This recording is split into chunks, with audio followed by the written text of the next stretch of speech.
right. Continuing on with the TMCC Library Open Genealogy Lab Outstanding Guest Speaker Series, today we are pleased to present Kristin Harris.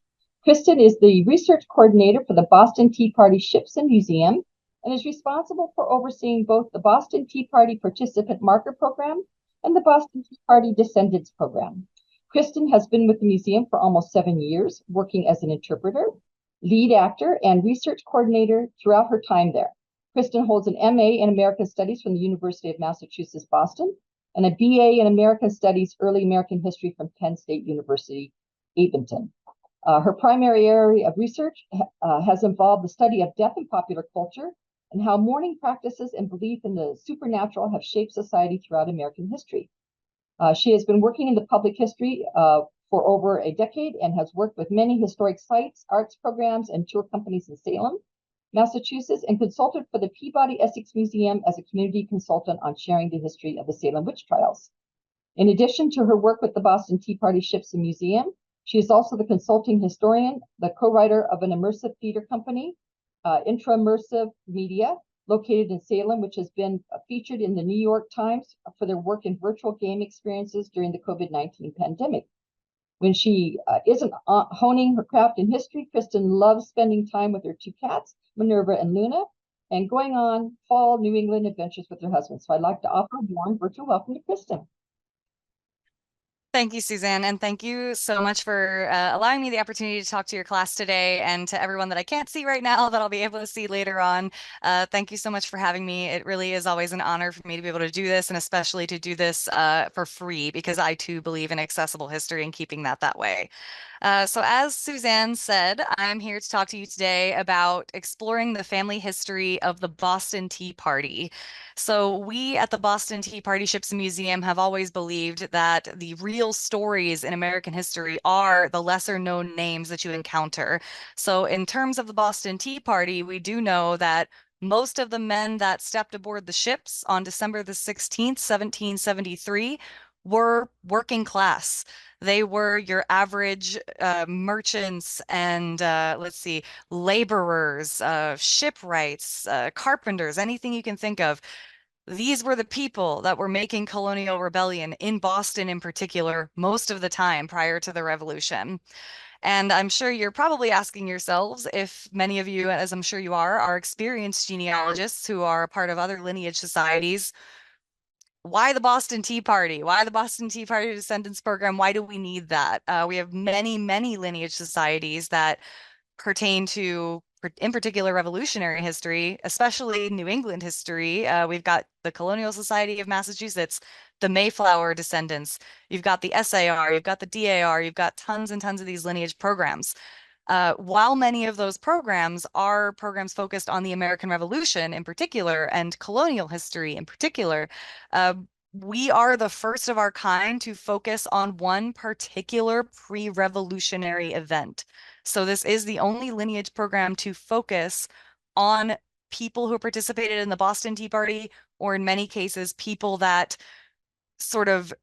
we have different categories that I'll go through. I would like to say orchestrated the Boston Tea Party, because as many of you know, or maybe don't know, not everybody who was aboard the ships that night was instrumental in planning what might happen if Governor Thomas Hutchinson denied the people's request to send those 3 ships back to England with the East India Company tea still on board.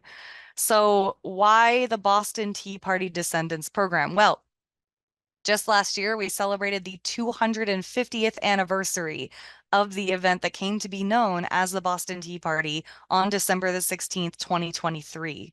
And if you aren't familiar with the Boston Tea Party Ships and Museum, maybe if you're not familiar with the Boston Tea Party itself, but I am sure many of you in this class are, you're probably wondering, well, what is a museum doing with doing a lineage program? The Boston Tea Party Ships and Museum is not a genealogical repository. It is not a library. It is not even, someone that is a museum or entity that is focused on, artifacts or preservation, or in our own ways in that regard. But we are focused on people.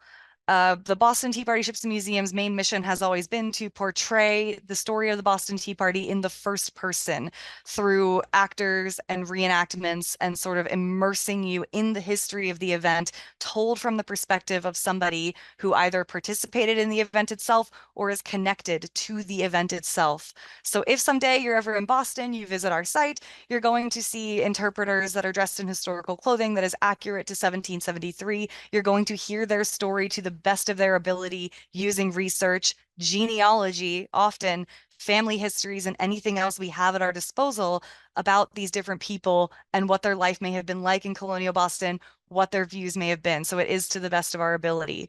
And I do have a little video to play for you all. So I will try and get that up here, but it's been a little ornery today. So we'll see if it works.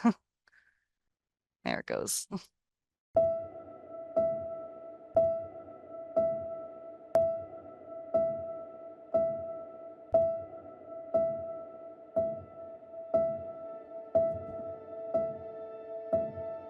Boston, a city upon a hill, a city of history and innovation, a city of culture, art, and tradition, a city of champions, legends, and revolutionaries, a diverse city of courage, compassion, and strength.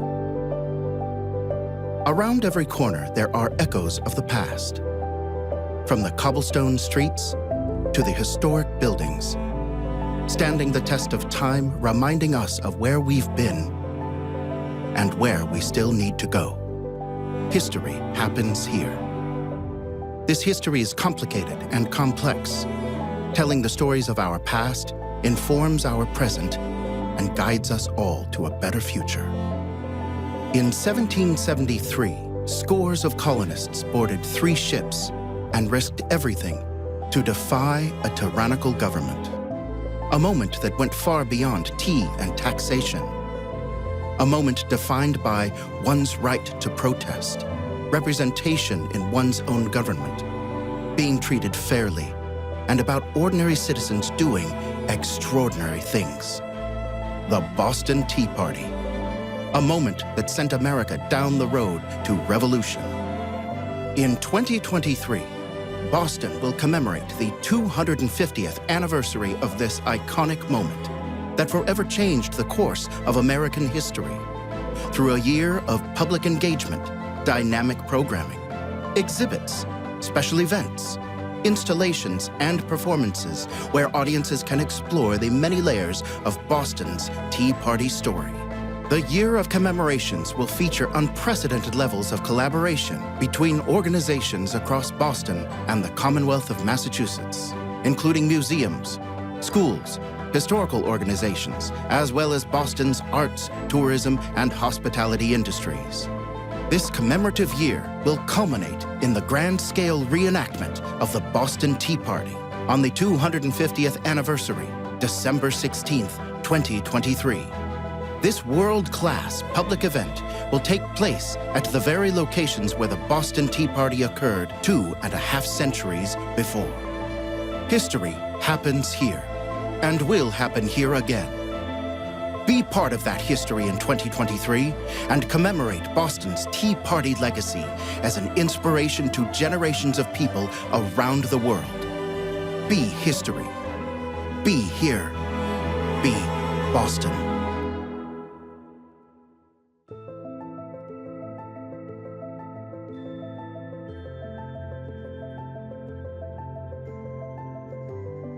So, as you can tell, we were in for a lot this past year, and we wanted to not only get programming together that can draw in various members of the community, not just in Boston, but all over the United States and even internationally. And so we did it. We threw real East India Company tea into the harbor. They actually donated 250 pounds of tea from the East India Company in London. We saw over 20,000 people on the wharf, it's estimated. And it meant a lot, not just to people in Boston, as I said before. And that's always sort of our goal, is to let people know this isn't just Boston's story. It is America's story. It is people around the world's story. It's a very international event and an international story. So our goal was to let our programming guide that and let that sort of guide anything that we were going to do in the commemorative year. And so the Boston Tea Party Descendants Program was born. In partnership with American ancestors and the New England Historic Genealogical Society, we launched the Boston Tea Party Descendants Program in March of 2023 on National Genealogy Day. And our mission is to foster interest in genealogical connections to participants in the Boston Tea Party, their families, and those involved in the making of colonial rebellion in Boston. And as the program grows, as it is brand new, we are still in our first year, just past it, the Boston Tea Party Descendants database will become an indispensable resource, bringing new personal and cultural context to an iconic historic event. So in a nutshell, this was our mission statement when we started the program. There are 3 tiers to anyone looking to join the program because we wanted to make this as open as possible, not just to people who are descendants, people who have lineage in New England or beyond, but we wanted to make this accessible to researchers, to people who may have a different connection to the Boston Tea Party through a government official, a tea consignee, which were the people who were responsible for distributing the East India Company tea on its arrival in Boston Harbor. So we really wanted to make this as dynamic as possible and sort of open up the possibilities of who might be able to apply for this lineage program. So the first tier obviously is a lineage member. So these are documented descendants from any of the following groups. And after we get to our question section, I will actually pop the manual for application into the chat so that everybody can take a look at that. I will also pop a link into the website that directs you on how to apply. So lineage members, yeah, from Boston Tea Party participants, and I'll talk a little bit about how we got that list and how it's not done.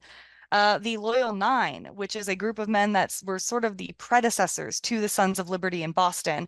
They were responsible for organizing events such as the Stamp Act protests in 1765, various other sort of means of resistance in Boston, and they were very instrumental in what we call the planning of the Boston Tea Party, because while it may seem like it was a random event, the truth of the matter is it's a very complicated, detailed event that took actually weeks to reach the decision to destroy the tea. This was not a spurious one-off event.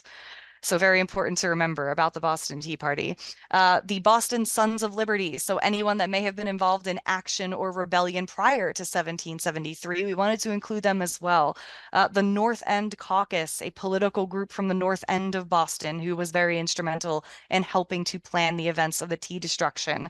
The St. Andrew's Lodge of Freemasons. Many famous figures are involved in the Freemason Lodge of St. Andrew. Paul Revere was involved, Dr. Joseph Warren, and others that were also involved in the tea destruction and the tea crisis in Boston. Ship Guard volunteers. For example, one of the reasons I like to tell people the Boston Tea Party was not just a random event is because for about 2 weeks, when the first of the ships arrived in Boston Harbor, the Dartmouth, on November the 28th, 1773, we actually stationed an armed guard of, not armed is a loose word, but a guard of men down at Griffin's Wharf where the ships were coming in to sort of watch the activity on the wharf and make sure that the tea was not unloaded before the people of Boston could make a decision on how they wanted to respond to government officials in that moment and how they wanted to try and get that tea sent back to England. That was our initial goal in Boston because all eyes were sort of upon us as we were the first of the cities getting East India Company tea to have it arrive. So this was going to be distributed to other cities as well. Ships were also sent to New York, Philadelphia, Charleston, South Carolina. Boston's were the first to arrive. So important to remember that Boston was not the only city receiving tea, nor was it going to be the last. We also have signers of the November 1773 petitions that were sent to town selectmen in this category as well. So these are the people that are closest to the event, to the destruction of the tea.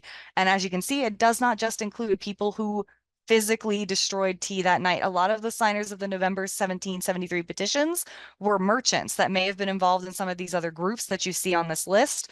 The petitions were sent to the tea consignees, they were sent to our royal officials, sort of people just sort of signing on to petitions to send the tea back, to not land the tea, to not allow the tax to be paid on behalf of merchants and other people in the town. Our next tier is eyewitness to history. So this includes documented descendants from inhabitants of Boston in 1773.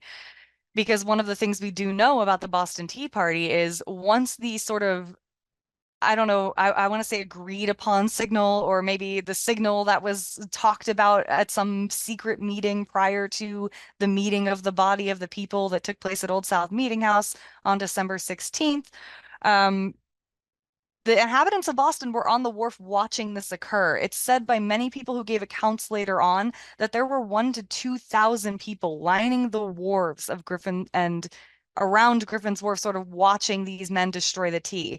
And that sort of was the norm in Boston. Whenever there was any sort of action, whether it was a bunch of, as John Adams called them, saucy boys protesting importation outside of an importer's home, or whether it was, during the Boston Massacre, during the Stamp Act riots, all of these different protests that happened, Boston had the tendency to sort of amass all at once and sort of have this mob mentality where people would come out to see what's going on. They would come into the streets, and whether or not they were directly involved, they certainly wanted to know what was going on, and that was not different during the Boston Tea Party, during the tea destruction. This also includes an eyewitness to history, people who have participation in their documented family folklore. I'll get into that a little bit later on why we have family folklore very specifically listed.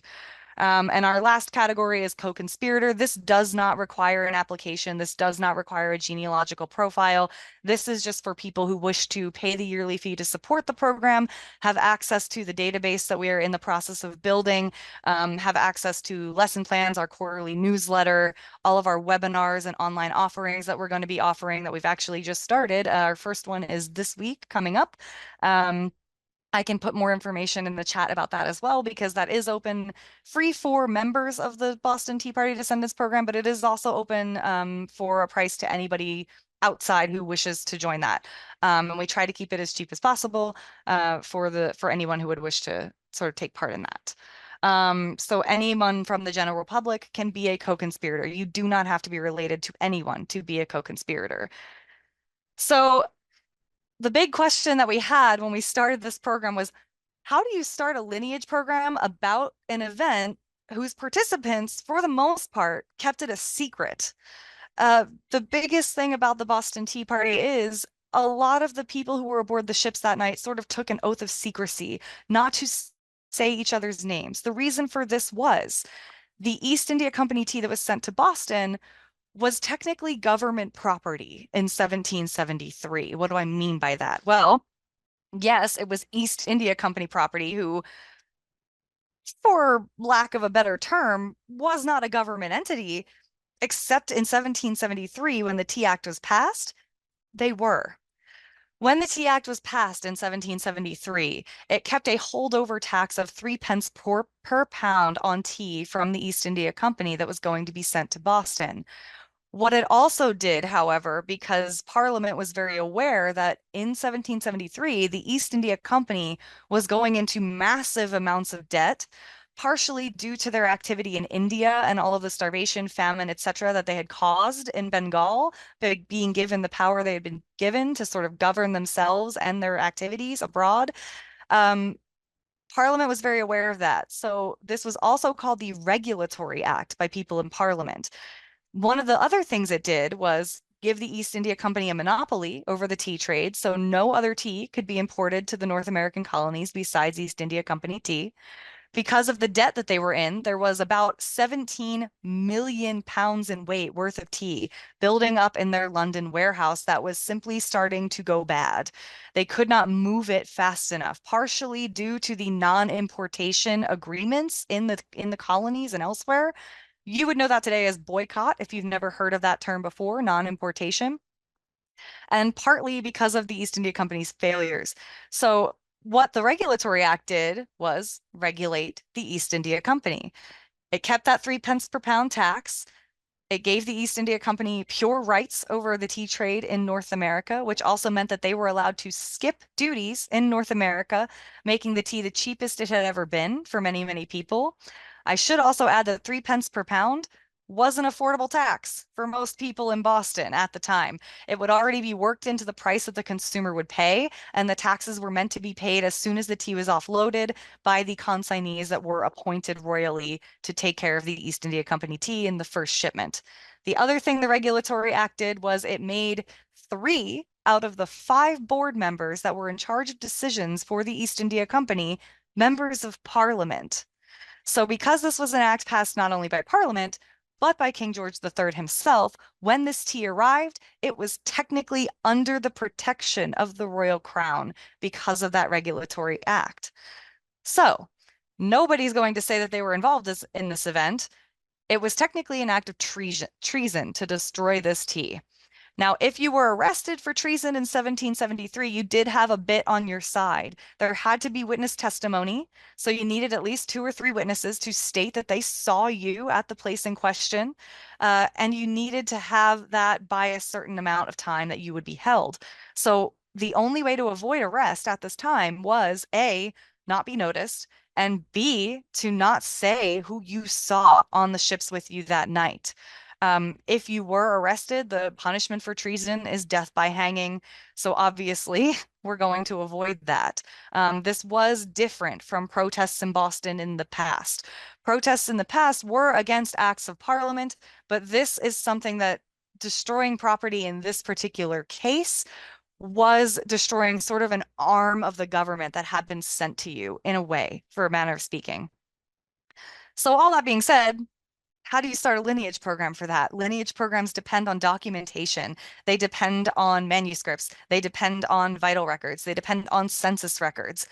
You're not going to find, in most cases, a census record or a tax record or a property record or any sort of vital information records that are going to state, also, I participated in the Boston Tea Party.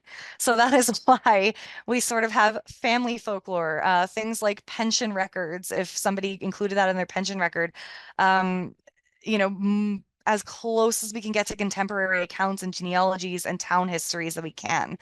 So this is a difficult and daunting task, and it has been, which is why we partnered with American Ancestors and the New England Historic Genealogical Society here in Boston, not only because they have access to a lot of these records, but because they can sort of give us our best effort as historians and genealogists to get this as close as we possibly can to a verified participation in this event.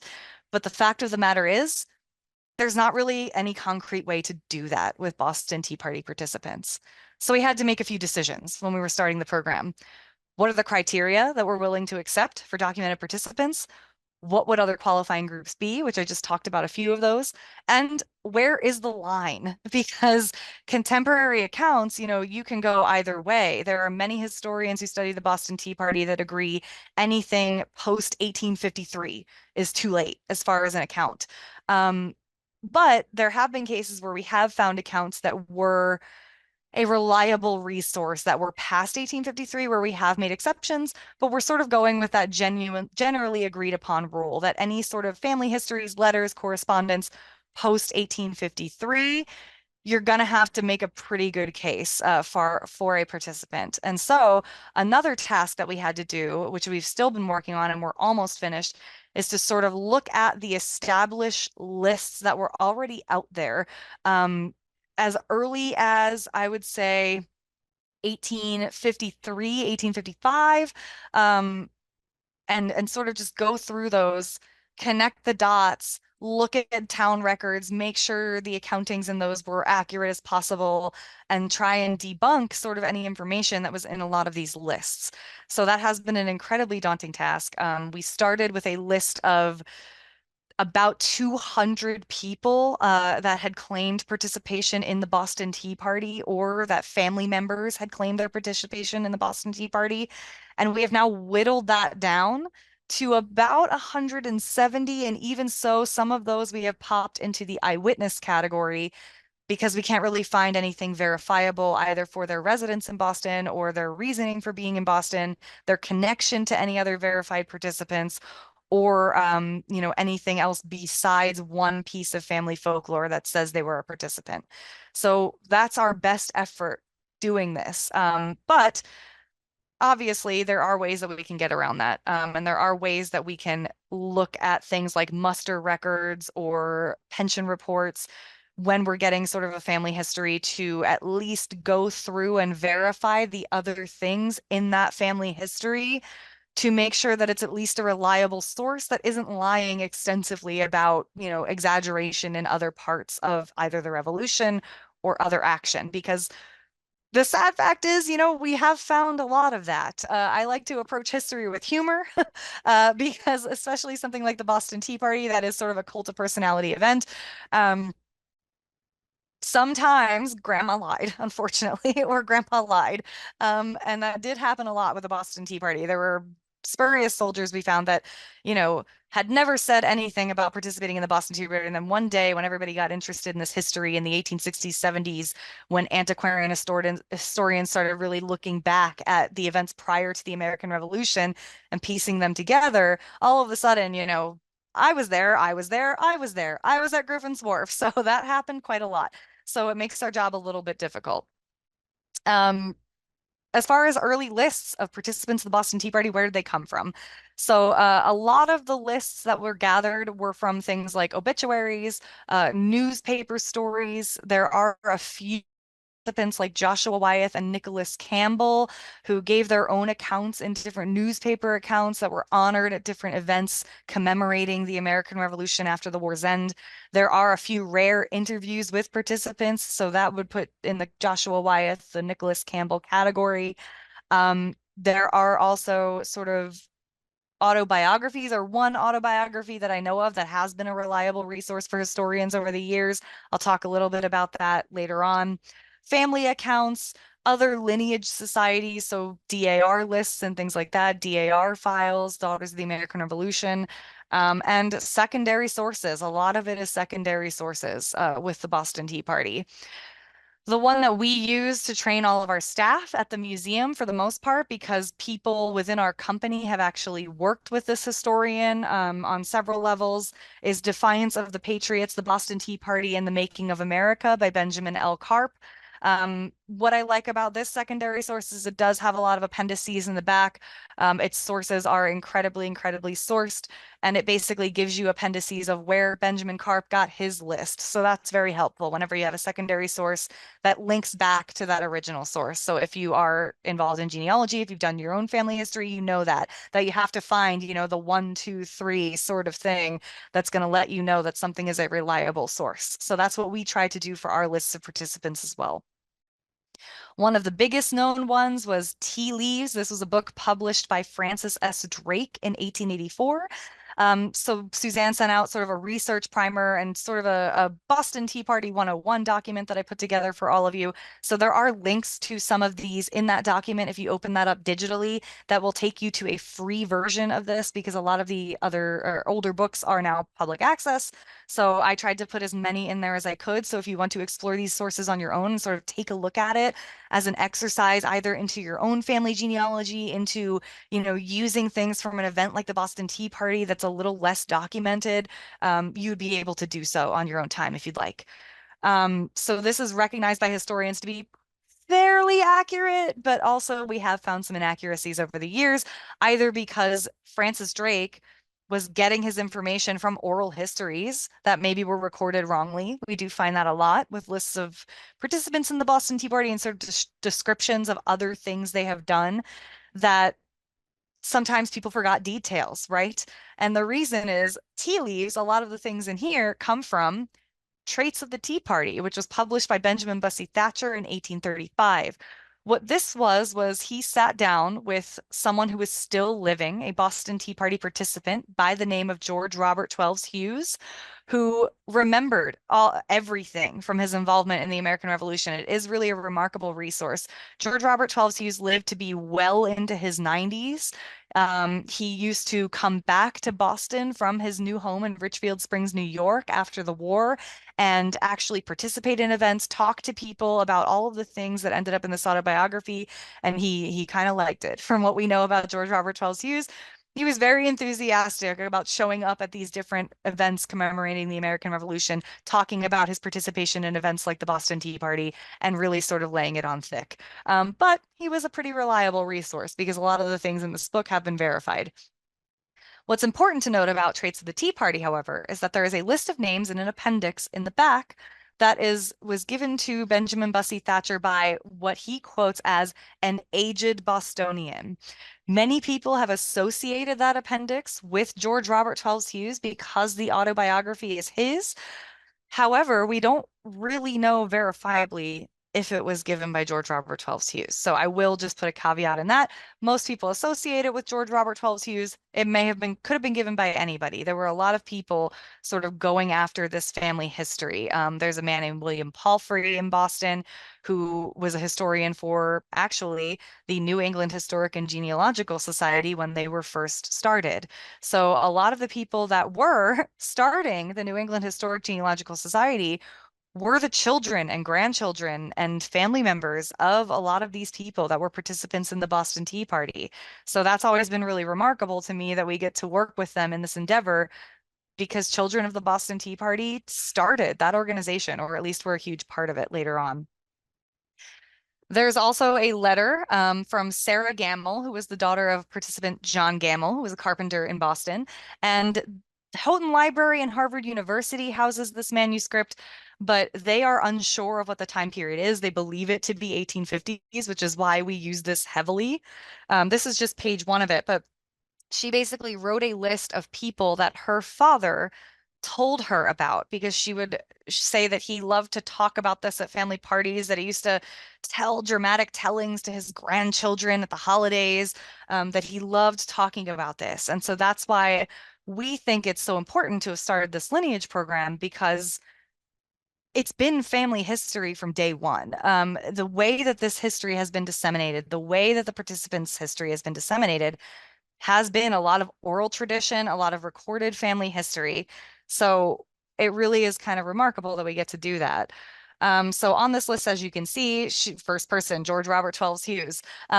I will say this list is very similar to the appendix that you will find in the back of Traits of the Tea Party. So if you line them up side by side, there are a few names on the Sarah Gamble list that are different than the appendix in Traits of the Tea Party. But also a lot of the names are similar. A lot of them are in a similar order as well, which makes me wonder if Sarah Gamble might be the aged Bostonian who gave that list.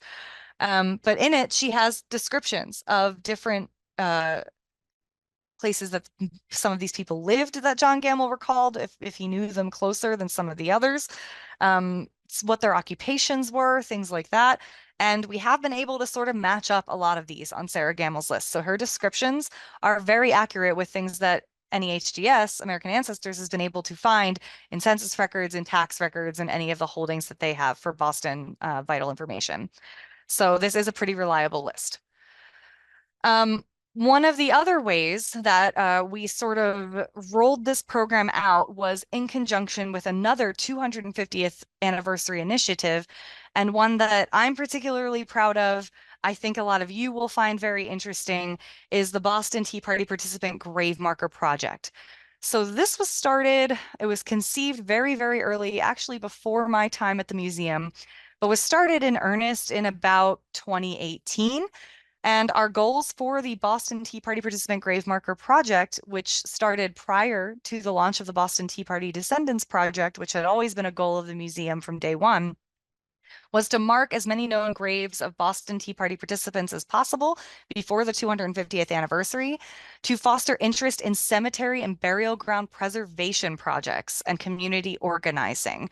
If any of you have volunteered with cemeteries or are in organizations like the DAR that does a lot of grave marking, the SAR that does a lot of grave marking, the Society of the Cincinnati, any of those organizations, you will know that a lot of these older burial grounds struggle with funding. They do get municipal funding in a lot of cases, but some of them are also run by different heritage organizations that sort of have trouble raising funds, have trouble getting volunteers.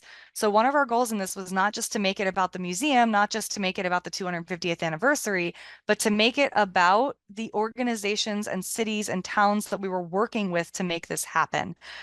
So whether that be, you know, a town council, whether that be Parks and Recreation, whether that be the cemetery department in whatever fashion that it appeared in different towns or whatever category they put it under, we wanted to make sure that this was beneficial to the places we were visiting as well, and to the people that were involved in the communities that were stewarding these cemeteries.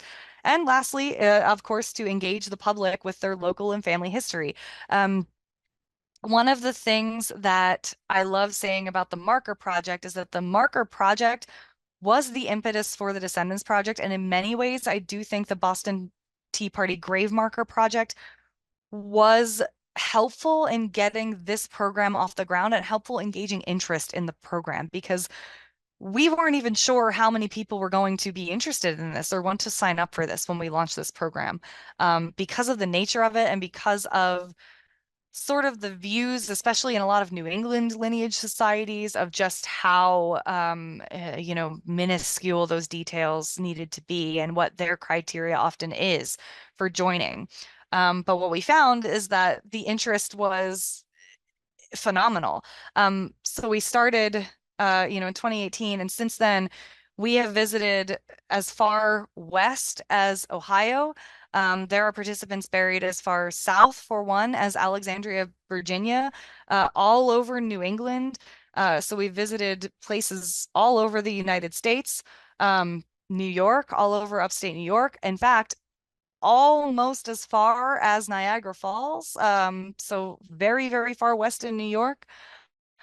Michigan, you know, and then what we also found is there was international interest. And oh, sorry, gotta go back there. I need to go back. Well, I skipped a couple. That's okay. There was international interest in the grave marker program as well. So the picture that I sort of skipped was an event that we were doing with the East India Company in London to commemorate on November the 27th, or not November the 27th, September the 27th, when the first tea ships sailed down the Thames and out to the ocean to deliver the tea. So we actually held an event with them in London commemorating the Boston Tea Party, sort of a partnership between us and the UK, to celebrate the shared history of this event together and to celebrate sort of the launch of them sending us 250 pounds of tea to dump in Boston Harbor. Yes, it is environmentally friendly. And yes, we had to fill out a lot of paperwork with the EPA and other places in Boston. So it was environmentally friendly. So no worries there.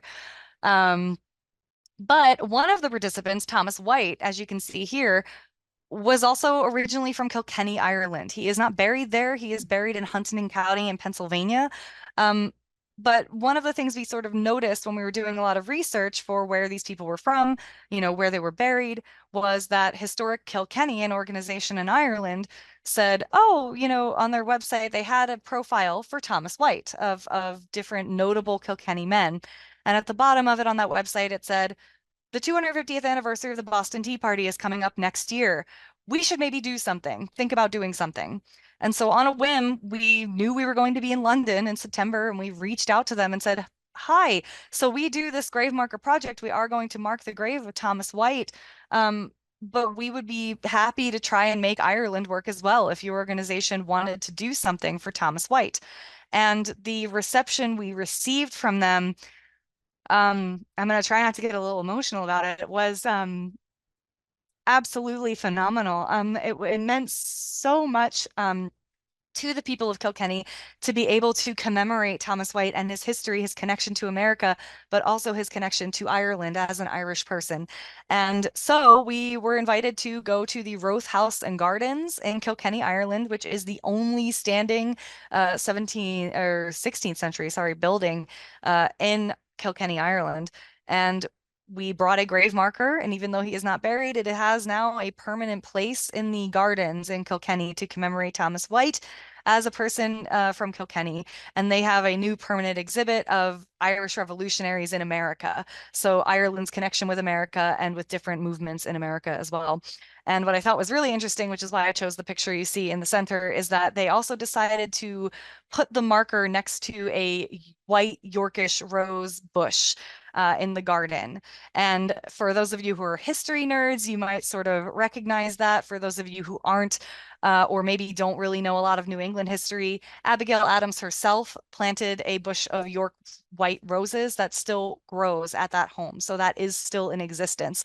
So I thought it, really, really amazing that they chose something like that for that big of a connection to America. And so that's now going to be permanent in place in Ireland. I do have one more video. I love my videos because it was really, really remarkable. And we got to present this marker to the chair of the Kilkenny City Council, Michael Doyle. So this is just a little video of that, little video snippet. It should play. It's needed as a ceremonial gift to the community of Kilkenny City and County. This is to mark the birthdays of Thomas White and the 250th anniversary of the Boston Tea Party. Kristin, can you turn that up a little bit more?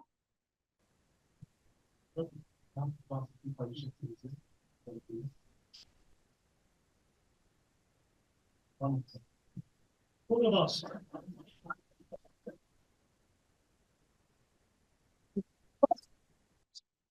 And it is worth noting that I actually did get to speak with a Thomas White descendant who joined us at that event in Kilkenny, Ireland.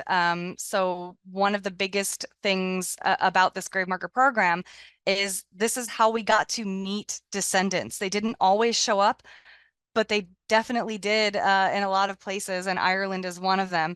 And to see, how much it meant not just to Kilkenny, but to a descendant who was still living in Ireland was pretty remarkable. And we are still in touch with her today. So pretty amazing that we got to do that. Let's see, where's my next slide here? There we go. And of course, after a very emotional event, emotionally charged event like that, I always like to say that I am at heart a bit of a comedian. So one of the things we got to do, which is part and parcel for joining any sort of organization in Ireland to do something like this, is to, go have a bit of a crack at a pub later on. All the way, all the way.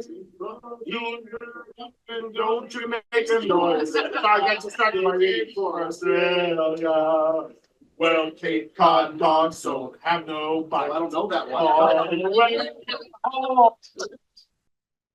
So, of course, if anybody's visited Ireland or if you have Irish ancestors, it's kind of a big deal if you get invited to share a song at a crack at the pub. So we were invited to sing some New England shanties as well. This event was made possible not only by the Rothe House and Gardens, but it was made possible by the Kilkenny Great War Memorial that commemorates those that were killed during the Great War. From 1914 to 1918, I believe, is their general sort of focus area. And also by the Kilkenny Lodge of Freemasons, which the Freemasons, as many of you may know, had a lot of involvement in the planning of the Boston Tea Party and a lot of involvement in rebellion in general in the growing colonies. So thank you to our Ritas for their lovely hospitality for all of us after that event. We also were able to visit Paris, France for this event. Père Lachaise Cemetery holds the remains of a Boston Tea Party participant named James Swan. I won't get too into that just because James Swan has probably one of the most complicated and convoluted histories out of any of the Boston Tea Party participants. He's a very, very well-known participant. He was a merchant who immigrated from Scotland. He got very, very involved in Boston politics very early on. He actually participated in writing one of the first pamphlets on abolition that was published in Boston in 1772. He then went on to fight in the Revolutionary War and help in finances during the war. And he then was one of the people that helped pay down the debt, the national debt that we owed to France after the war, to get us out of debt. Unfortunately for James Swan, he passed away in debtor's prison after a swindle sort of affair with one of his business partners in France. I can get into that if anybody has questions, but we found out that James Swan himself was actually quite the swindler. So, but he is a well-documented person involved in the planning of the Boston Tea Party, involved in things such as the North End Caucus and the St. Andrew's Lodge. And we know that he definitely was probably on the ships that night. So we were able to go to Père Lachaise with the help of the Rochambeau chapter of the Daughters of the American Revolution. So we've been involved with a lot of lineage organizations through this program as well, that have been able to connect us and sort of help us find where a lot of these people are buried. So we're here to talk about genealogy, right? So why does this matter? I kind of went off on a tangent about cemeteries for a little bit. It matters because, as I said before, at a lot of these events, this is a place. So the title that I titled this talk is Personhood and Place in the Family History of the Boston Tea Party. And so for us, cemeteries are a place where you can physically go to honor your family history. And cemeteries for me have always been particularly, poignant in presenting history and in presenting material history in particular, because the way people viewed death in the 18th and 19th century was with much reverence. Cemeteries were meant to be places that were visited. They were meant to be places that were remembered. And the fact that some of them are still there and that we are still stewarding them is very important. It's important for people to make connection. And that is a place where people can gather and do that. So anyway, that's my little piece about cemeteries. And if I'm going back to our mission for the Boston Tea Party Descendants Program, to foster interest in genealogical connections, their families, and being a resource to let people share this history. And I think the grave marker accomplishes that very well. One of the other things that it accomplishes is connecting us with organizations that connect back to the Boston Tea Party itself. On November 22nd, 2023, we were able to place a marker for Dr. Joseph Warren. Now, we know Dr. Joseph Warren was not aboard the ships that night, but we placed a special marker, which is different than our normal marker. Our normal markers are bronze.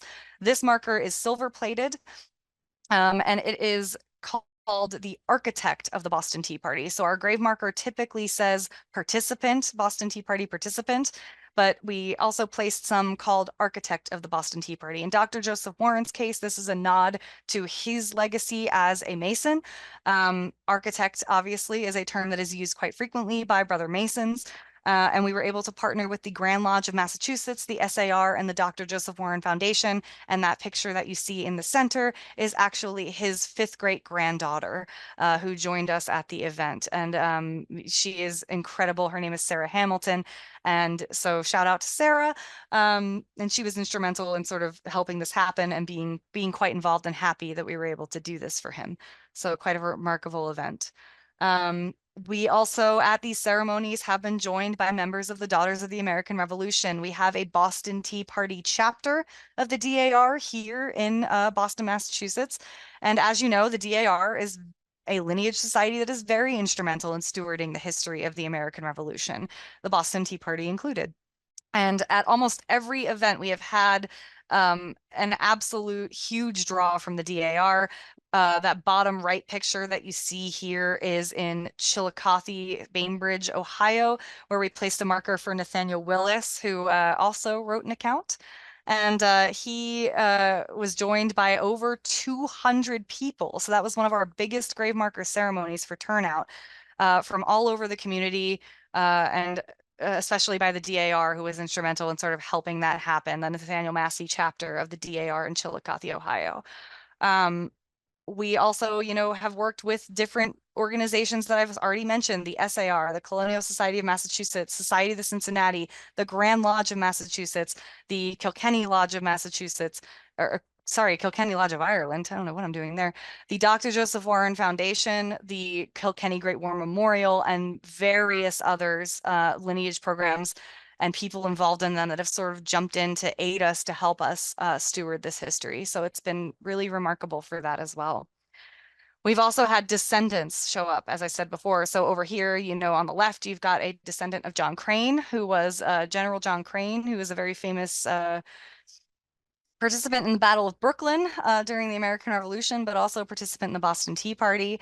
Above here, you've got a descendant of Adam Beals Jr. in Vermont. Down here is 3 different families, all connected to Boston Tea Party participant Joseph Ludden. And this is in Turner, Maine. And it was actually quite remarkable because some of them did not even know each other, had never met each other, had never known the other family existed. So these events, again, are giving people a place and purpose in their family history. Top right here, you've got Nathaniel Willis descendants. His gravestone actually was found by members of the Nathaniel Massey chapter DAR in a field. They basically went looking for it on a hunch that his original stone might have been somewhere on his property. And luckily it was on a cow path that was just outside the property. And they were able to get that restored and place that. And that meant a lot to his descendants who were able to show up. And then down on the bottom right, we have some descendants of Dr. Aaron John Miller, Boston Tea Party participant in Ludlow, Massachusetts. So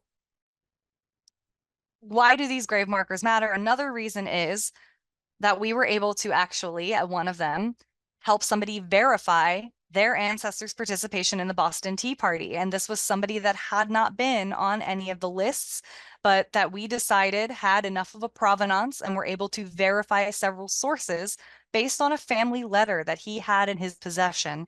Now, this is the grave of Elisha Horton in Bantam, Connecticut. But when we went to Bantam, Connecticut, the man that we met that was one of our speakers was from the local VFW and part of an organization called Litchfield Patriots that oversees Bantam Burying Ground and sort of helps clean gravestones and things like that. And he sort of pulled us aside and said, I've been trying to verify my ancestors' participation in this event, Brevet Brigadier General Michael Jackson. And he sort of gave us, here's the obituary for Elisha Horton. So this is an example, getting a little ahead of myself here. This is an example of some of the documents that we use to sort of verify a line of provenance of claim of participation.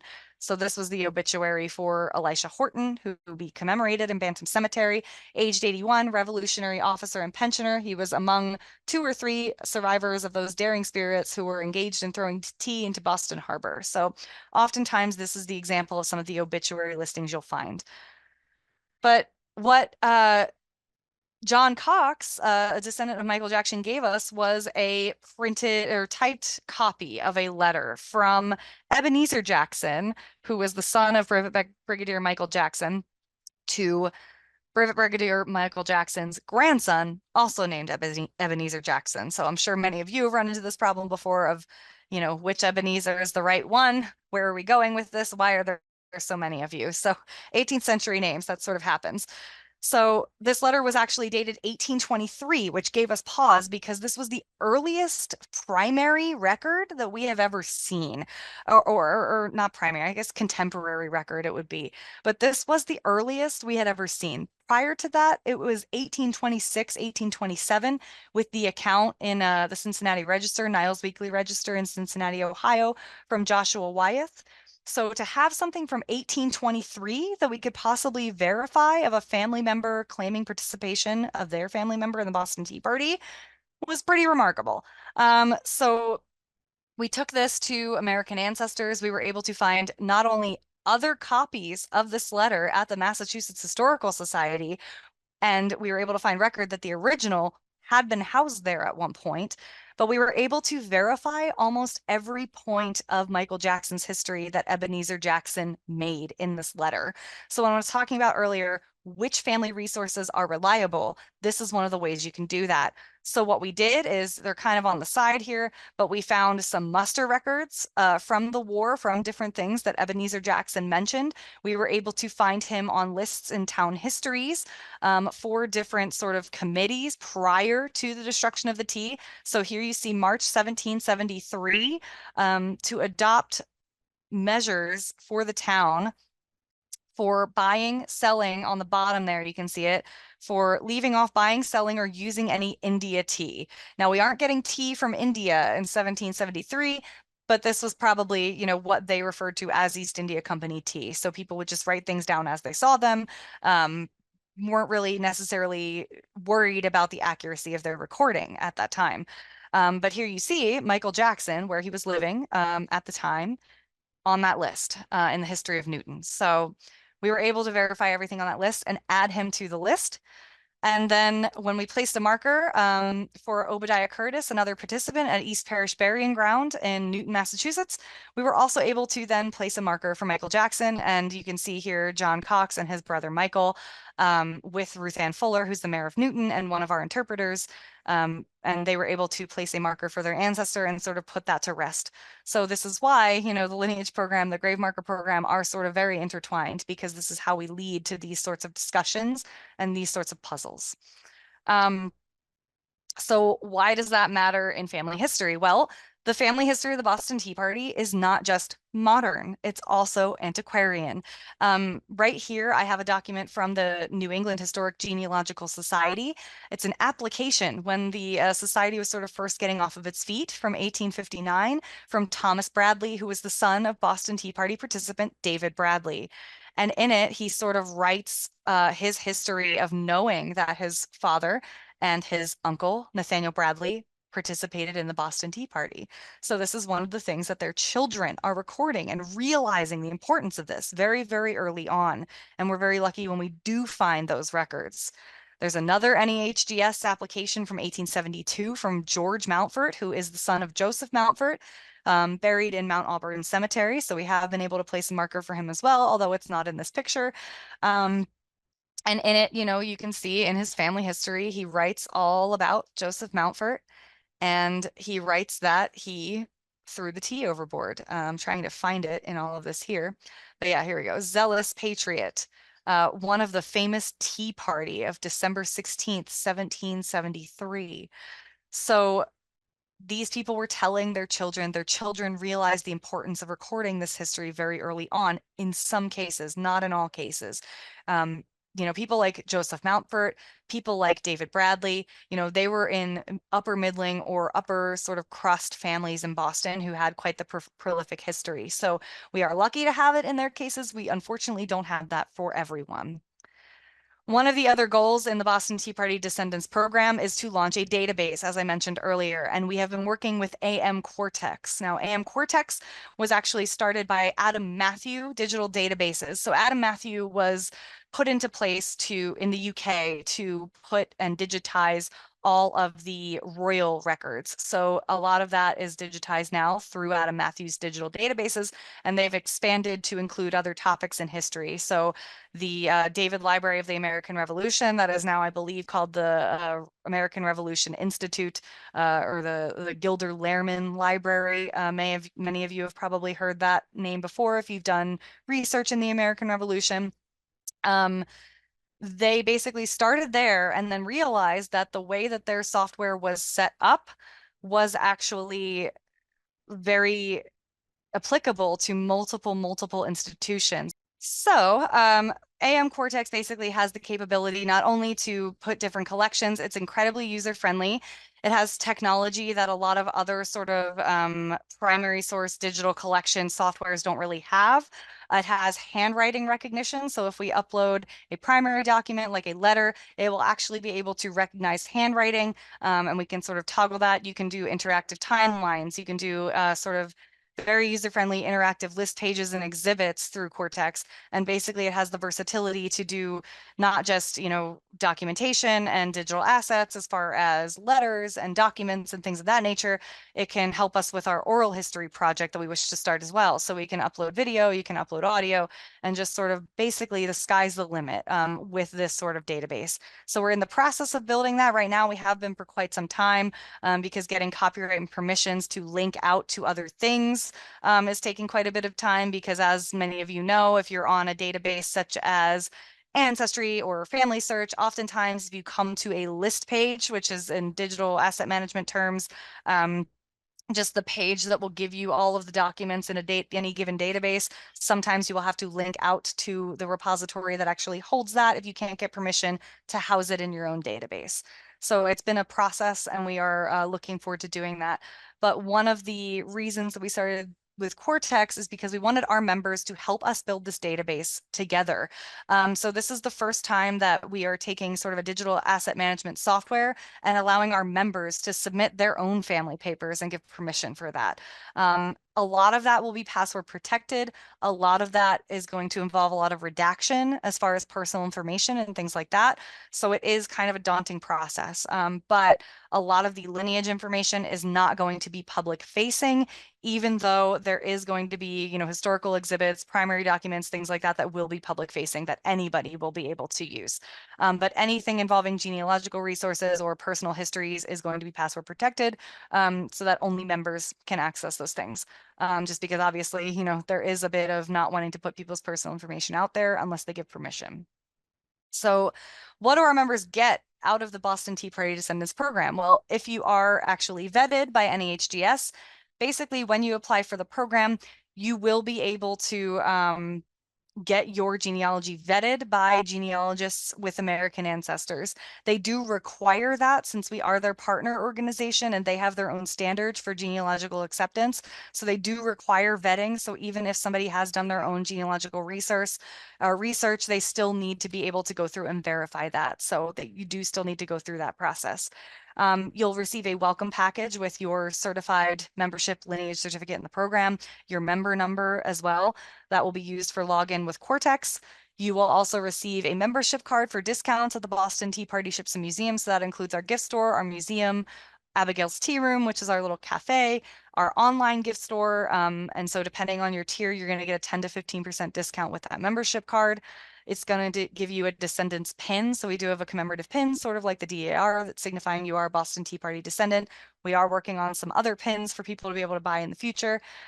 Because we know that many lineage societies like to have those different designations for Loyal 9 or, Ship Guard, things like that. We offer webinars, in-person events, access and discounts to American Ancestors programming because they also run genealogical workshops and webinars through their programming. So all of our members get access to that as well.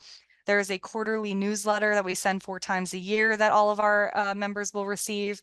Access to lineage collections on Cortex, as I said, when we get that up and running, and a 20% discount to membership with American Ancestors. So we are very mindful that these tend to get a little expensive. We are currently working on lifetime membership as well as a yearly membership dues to make that a little more accessible for people that may be on fixed income or anything like that, because we do want to be very cognizant of that these can get kind of expensive and we want to make this as accessible as possible. So lastly, I'll just say where to find out more. You can visit bostonteapartyship.com/Boston Tea Party Descendants. And after I exit screen share, I will offer all of these in links that I will put in the chat. And lastly, just to tell you all, before I open it up for questions, you are your ancestors, you are your family history, and it matters. I don't think I can stress enough that this is something that has been very much a labor of love for all of us. It is something that is going to continue to be built. And it is something that is quite the daunting task given, the legacy of the event, the nature of the event, the nature of the participation in the event, and so on and so forth. So before I go, I will actually, if you can still see my screen here, I believe I'm still sharing on this correct one here. we do have the manual that I will pop in here. So as you can see, this is an interactive manual for the Boston Tea Party Descendants Program. It tells you about what you will need for proof of participation. It tells you about if you wish to hire a genealogist, if you are not a genealogist yourself, or if you don't want to use an HGS. It gives you different options to sort of hire different genealogists to go through your information for you if you'd like extra work on that. It gives you all of the information about completing the application properly, and it does have appendixes, you know, with the list of different participants and things like that. Oop. Allow. So this is our website at the Boston Tea Party Ships and Museum. I can make that a little bigger here so we can see that better. So this is our list of participants that we currently have. This is going to be updated just to give you an idea of some of the people we have on that list here. And to give you a little bit more, if you go to bostonteapartyships.com, you can click on Boston Tea Party Descendants Program, and it's going to give you the way to get to the application and all of the instructions on how to apply for the program, what each membership tier is, and what you receive for each membership tier. It will allow you to download the application manual, the application permission form to use any family papers that you might want featured. There is also a webinar that we did with American Ancestors at the bottom that talks about researching Boston Tea Party participants.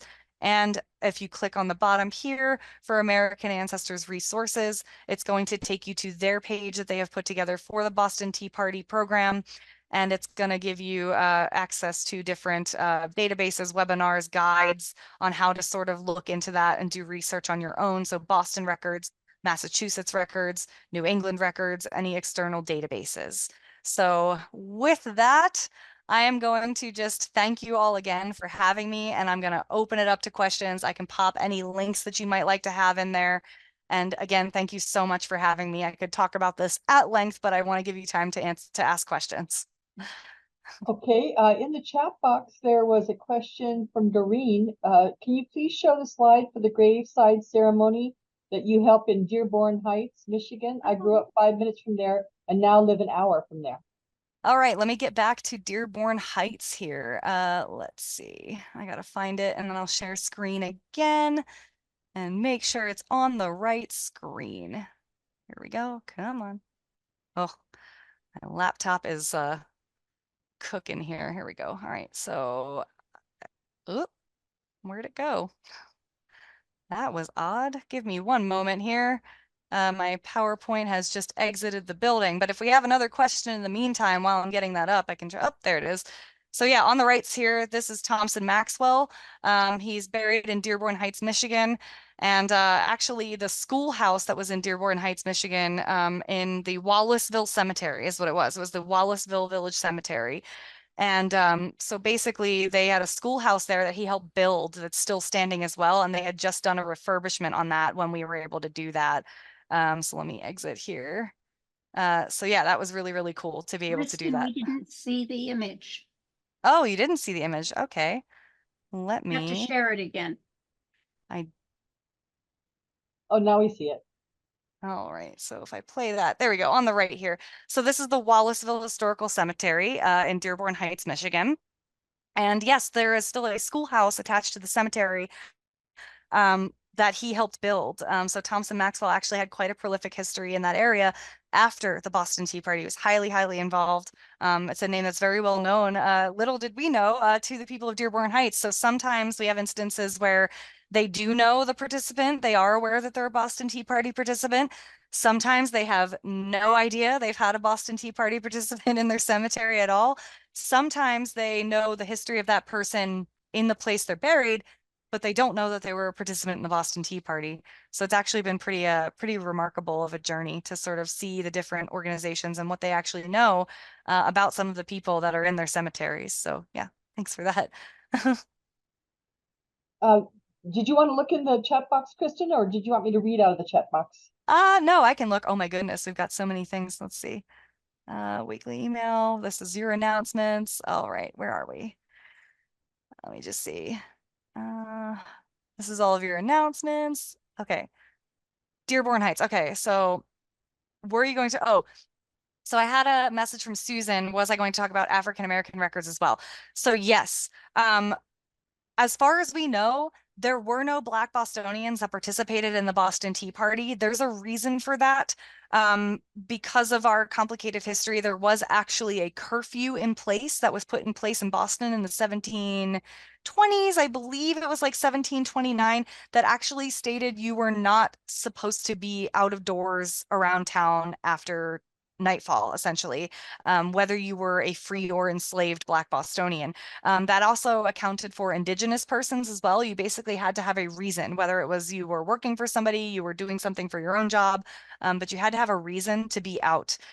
So I do not think that many Black Bostonians would have risked boarding the ships that night. Because while we were very forward thinking in a lot of things in Boston, we weren't so forward thinking in a lot of things still in 1773.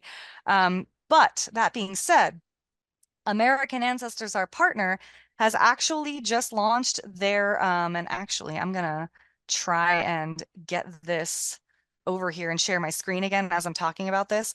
They have recently launched their 10 Million Names project, which is a project to try and document as much as possible the enslaved history and enslaved person's ancestry in Boston and beyond. So let me share my screen one more time so I can sort of show you the website here a little bit.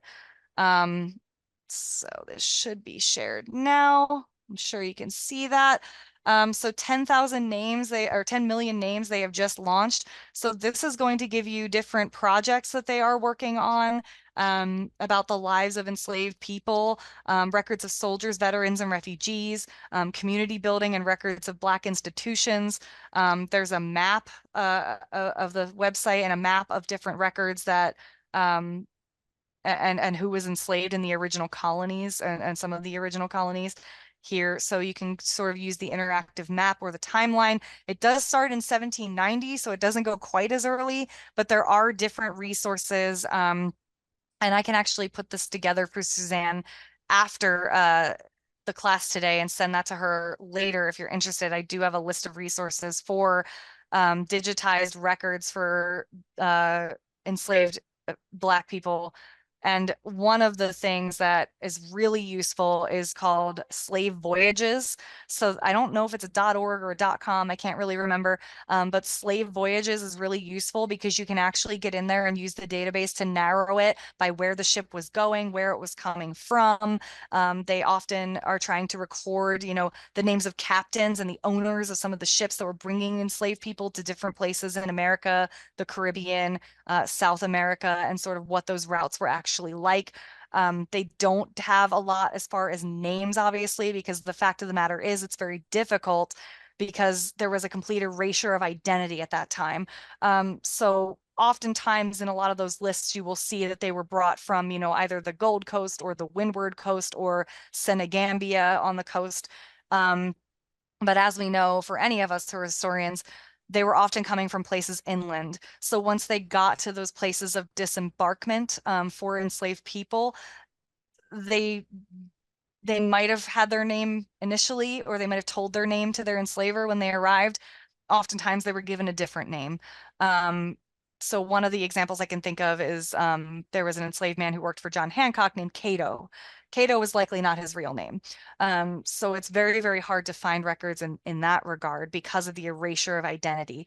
If you are interested in looking into that, I highly, highly recommend the Whitney Plantation in New Orleans. Their website sort of delves a little more into that and tries to make sense of that erasure of identity and sort of discusses how records are helpful with that sort of thing. So that is what some of the things that I know immediately that you can sort of have access to. I have a lot more. And like I said, I can sort of give that to anybody that's interested. Let me see. Oh, somebody asked about American Ancestors about the participant sketches. Yes, more are going to be added. So we are in the process of final edits for those. So it's been sort of a back and forth between myself and Angelica Oswald, who's a researcher for American Ancestors, and she has been heading up the Boston Tea Party participant sketches. So what those are genealogical profiles with as much record as we can find for each participant in the Boston Tea Party. So it's going to include, you know, generation sketches. It's going to include different cited sources at the bottom. Once those are all finalized, they will be uploaded to both American Ancestors, and we are going to use those on our website at bostonteapartyships.com to update all of the information about the Boston Tea Party participants more accurately. So we're really trying to make this a very large project where it just across the board is going to clarify a lot of the histories and make it more accurate. One of the articles displayed reflected the man dressed in Indian clothing. Interesting. Yes, so that is one of the biggest questions I get asked about the Boston Tea Party, both on site and at presentations like this, is about the Native American dress.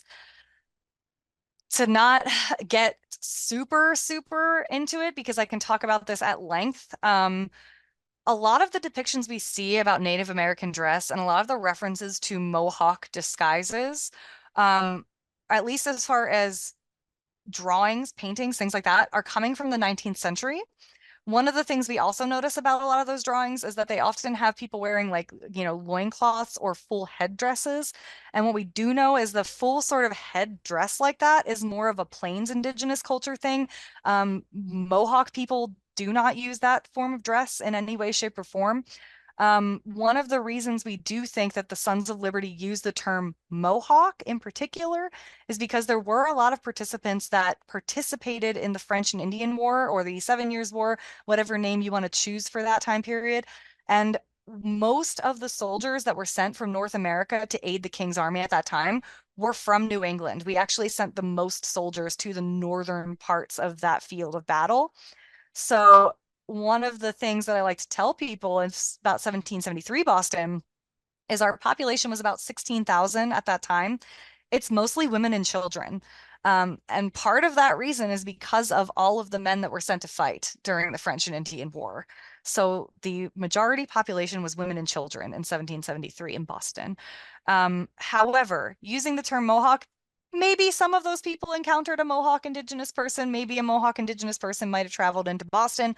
But a lot of them didn't. A lot of them would have never encountered an Indigenous person, or at least not encountered an Indigenous person in traditional dress, especially some of the younger people that are in Boston. The term Mohawk is used very loosely. We've also seen in different accounts the term Narragansett used as far as the Indigenous groups that they're choosing to associate themselves with. And regardless of all of the implications of that and the appropriation of that culture, because it certainly was, what we find is they are oftentimes using that in a tongue-in-cheek way. When you see these newspaper accounts saying, the Mohawks have come, the Indians, things like that, a lot of the people reading that in 18th century Boston are going to know it is not literally Mohawks. Everybody in the town of Boston was incredibly aware that it was Bostonians, and in particular that it was the Sons of Liberty that were aboard those ships.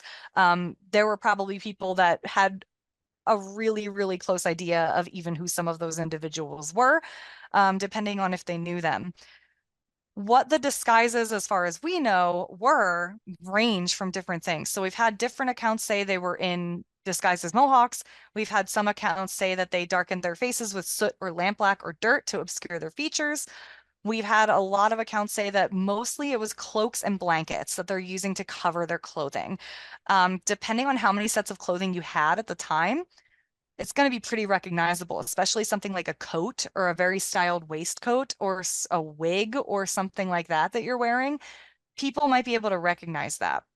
So there were people that were leaders of boarding parties, so to speak, that might have had their own idea of what that kind of dress was.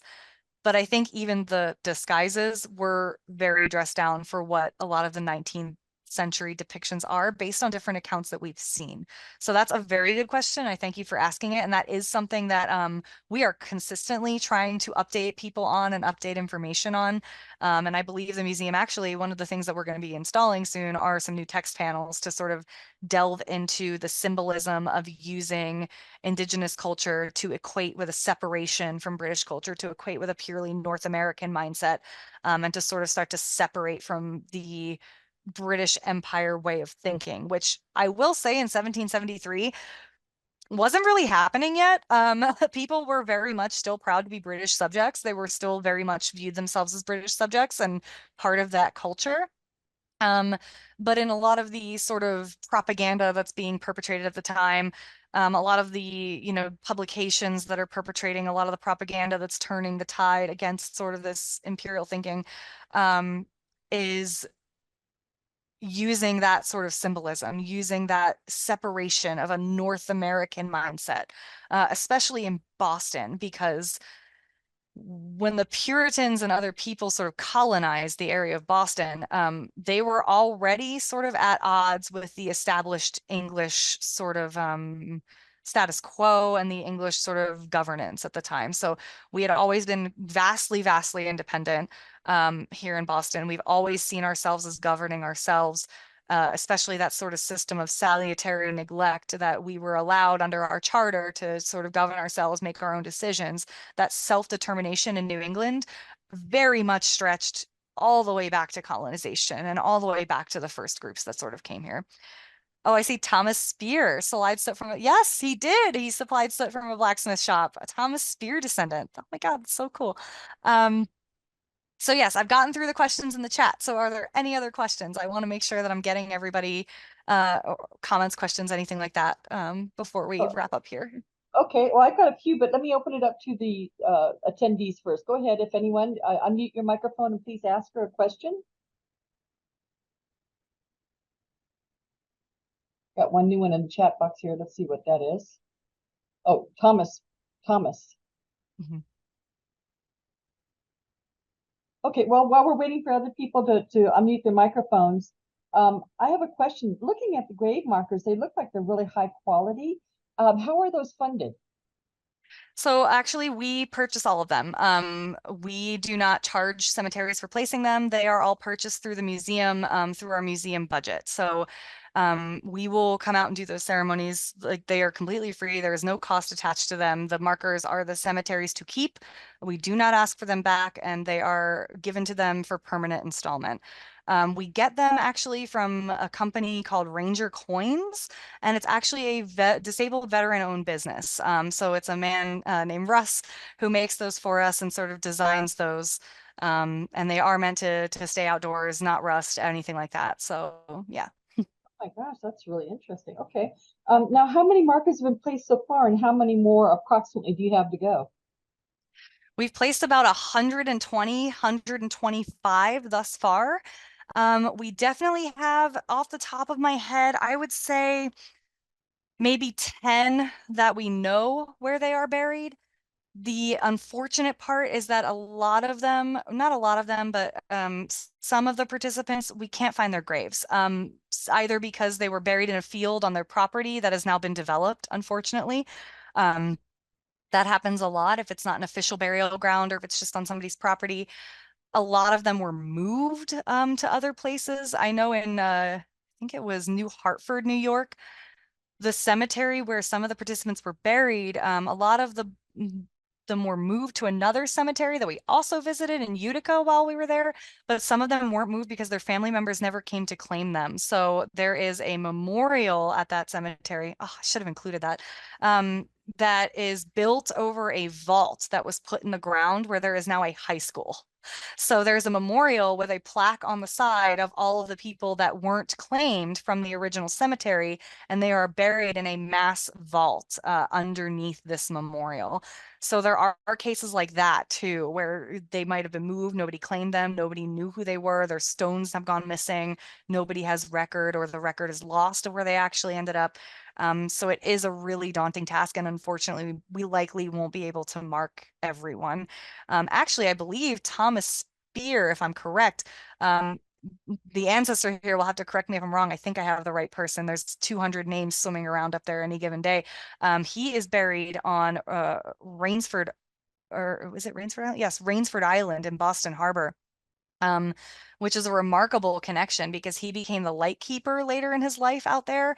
So him and his son are buried there, I believe. And Rainsford Island's not accessible anymore, and it's sort of closed down to any sort of public access. And there are, paupers buried out there. There are other people buried out there. and there's a man that was doing some work to try and get that commemorated. But even so, there are graves out on Rainsford Island that people probably haven't seen in decades. And Thomas Spear, I believe, is one of them. So that is someone that we are actually working on, because Rainsford Island is also highly connected to the Boston Tea Party. The Brig Beaver, one of the 3 ships that was bringing tea over, was a New England vessel. But it was thought that there was an outbreak of smallpox on board when they were coming in, and any ship that had thought to have symptoms of smallpox was meant to stop at Rainsford Island in the harbor, that was also nicknamed Hospital Island at the time. And basically the Beaver had to stop there. It had to take everything out of the hold. They smoked the hold out with sulfur, swabbed everything with like vinegar and other sorts of things that they thought would clear the air of any sort of germs. We didn't have germ theory at the time, but we definitely had an idea that things could be transferred through the air or through breath or breathing the same air. And so for 8 days, it basically was quarantined out there, and then it was allowed to dock when the sailors were given changes of clothes, and the ship was decontaminated to the best of their ability. As far as I know, it did not cause a smallpox outbreak, so no smallpox on the Beaver. But it is quite interesting to me. Oh, I'm correct. Perfect. Yeah, I don't know if it's marked. I don't know if it's marked. I don't think I've found any pictures of a gravestone out there, but we definitely confirmed that he is out there. But yeah, it's a shame, because that is an example of somebody that I hope we get to mark someday, but we might not be able to. What is the reason that the island is no longer accessible? Is it just unsafe, or what's the reason? So it's been abandoned, and I know that they had trouble for a while with, I mean, anybody can sort of, in Boston, especially in the harbor and in the harbor islands, like there are ferries and things that will take you to certain harbor islands, and some are open to the public, but you have to go via the, a Boston Harbor Island cruise. There are also people that just have their own boats and can get out there. There are certain ones that are more protected and looked after than others. And I think Rainsford Island is just one of those that had been abandoned for so long that, it was vandalized out there. There is a small cemetery out there that was vandalized, that was not upkept. And oh no, that is not a pet behind me. That is a pillow. I do have 2 cats though. Unfortunately, they did not decide to make an appearance. But yeah, I think it's just one of those things where it was vandalized. The dock is, as far as I know, or as far as I've been told, is sort of apart, so you can't really land there. There's no safe way to land any sort of boat there. And I know for a while, there was a Boston Globe article about them trying to sort of refurbish Rainsford Island. I don't know where that effort is currently. But I am hoping that eventually they will be able to sort of redo that, and we'll be able to get out there and at least place a marker somewhere. Oh, we have an Oliver descendant in the house. Oh my goodness. Yes, the Oliver is the Oliver family is very prolific in Boston. I don't know if your John Oliver is the same family as Peter Oliver and Andrew Oliver, but Andrew Oliver was our stamp master during the Stamp Act, and Peter Oliver, was also connected to Governor Thomas Hutchinson. So one of the things with the consignees that everybody was angry over is that 2 of them were Governor Hutchinson's own sons, 2 of the consignees, and the Olivers weren't consignees, but they were highly involved in a lot of the government at the time, and they were also connected to Thomas Hutchinson through marriage. So a lot of the people connected to the tea crisis and to government policy in early Boston Revolutionary were connected to Governor Hutchinson, either by blood or by marriage, which is really interesting. End of War of 1812, long story. Okay, wow. But another Rainsford Island ancestor. Yeah. Yeah. I think a lot of the Spear family is buried out there. I believe the lighthouse was kept in that family or the stewardship was kept for quite some time. Any Darrows? I have not heard of any Darrows, unfortunately.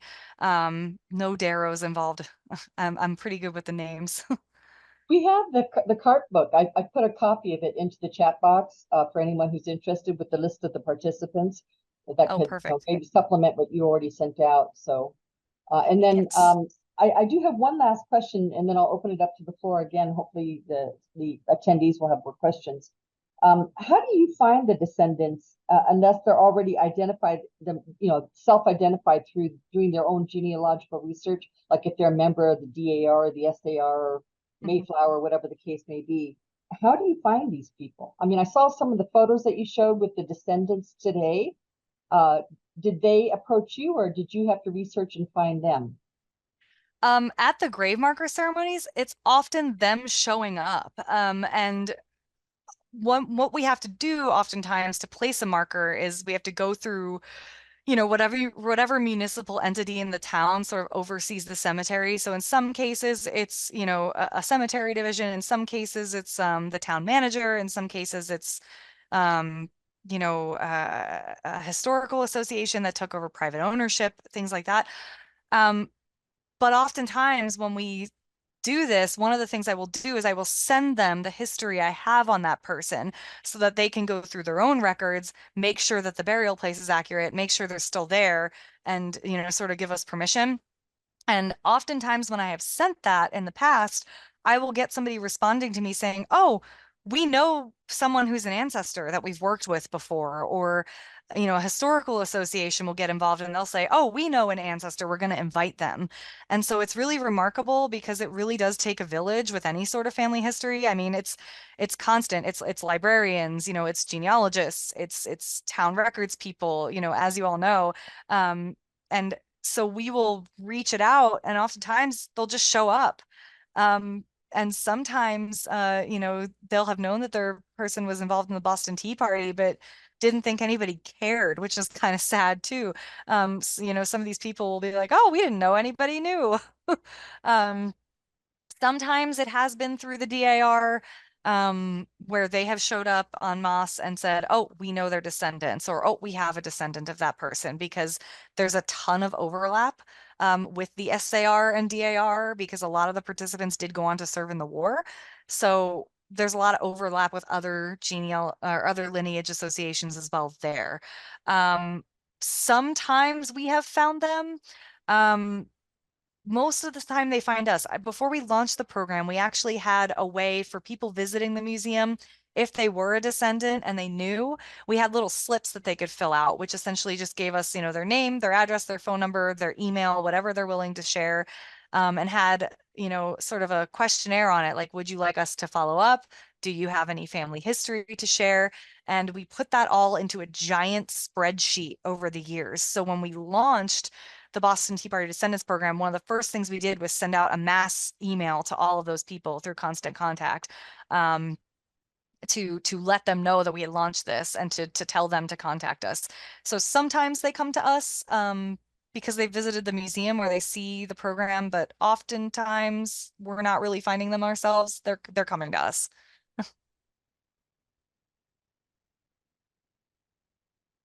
There was a comment there from June. Did you see that one? Oh, a member of the Sons of Liberty and the Masons has a brother rumored to have been a Tory. Oh, yes, that happened very often. George Robert Twelves Hughes, in fact, had a brother who was a loyalist in town, Shoebale Hughes, who ended up being, during the war, he was the head butcher for the King's Army. So he actually ended up serving the King's Army during the war. Actually, I was an interpreter at the Boston Tea Party Ships Museum for quite some time because in addition to, all of the other history things I did do first-person interpretation. The person I portrayed was Frances Gore Crafts, who was the wife of Thomas Crafts, who was a member of the Loyal Nine, involved in the Stamp Act protests, involved in the Boston Tea Party, involved in St. Andrew's Lodge, and you name it, Thomas Crafts is involved in it in Boston. And what's interesting about her family is that her brother, Samuel Gore, ended up fighting in the war, ended up in every sort of rabble-rousing protest that was going on in Boston. And obviously her husband did, Thomas Crafts, but her sister ended up marrying a loyalist. And after the Boston Tea Party, her father, John Gore, who had previously been at the celebration they held at the Liberty Tree in 1769 to celebrate the repeal, their success in getting some of these taxation acts repealed, after the Boston Tea Party, thought that was a step too far, the destruction, and decided to sign with, I want to say it was almost 100 other merchants in Boston, a letter essentially denouncing the actions during the Boston Tea Party and saying they supported fully Thomas Hutchinson's government. And her father was on that list. And during the evacuation of Boston in 1776, he actually left with her sister and her sister's family and went to Nova Scotia, to Halifax, and then went to London, as several loyalists did during the evacuation when they were essentially told, you're not welcome here anymore, get out. And he actually stayed in London for several years and left his family while two of his sons fought for the Continental Army. You know, his eldest daughter, Frances, was the eldest child in that family, was married to somebody very prolific in the Boston protests and things like that. And so that was very, very common. John Hicks, actually a participant in the Boston Tea Party, his son wrote for a loyalist newspaper. I mean, there's more examples I can think of, but just like today, families were split on politics in the household. It's very, very common. It's a good question. Well, that was a good question. Okay, that was all my questions. Any other questions from the attendees today? You can unmute your microphone or throw it in chat, whatever you'd like to do. Give it a few seconds. It's okay. I threw a lot of information. Yeah. Okay, well, that's wonderful. Well, before we say goodbye, let me tell the class, we do have the second half of class that's coming up next. So we invite everyone to stay if you'd like for the Open Genealogy Lab portion of our class. If you're new to the class today for the first time, this is where we all work on our trees together or share our knowledge. Sometimes we just have discussions on hot genealogy topics or whatever might be of interest any particular week. So with that, I'll thank you very, very much. A wonderful presentation, and I learned a tremendous amount. I'm going to have to go back and look at the list of Tea Party participants to see if I can see any similar surnames that I'm familiar with. And I'm sure everybody else that attended today will be doing the same over the weekend. So with that, and once again, Kristin, thank you for allowing us to record. It was very generous of you. And Sure. we'll be getting it up on our YouTube channel as soon as we can. Our marketing department's a little bit behind because we're going through graduation ceremonies right now. And of course, you know, that has precedence as far as marketing is concerned. But as soon as that, you know, is over with and they can get to it, we'll post it on our YouTube channel. Awesome. Yeah. And I know the museum is going to want to share that as well. So that's fabulous. I will also tell everyone in the class that I will send Suzanne an email after this, and I will include a copy of the manual, and I can also send along any resources for African American history and sort of tracking that as well, because that is something we've been working on at the museum as well. So I actually have an entire resource list ready to go for online resources. So I can absolutely send that to Suzanne. And Suzanne, if you have anything else you'd like me to send for your students or anything they're asking for, I'm happy to help. Well, thank you once again. It is greatly appreciated, your time and your expertise. Thank you so much for having me, everybody.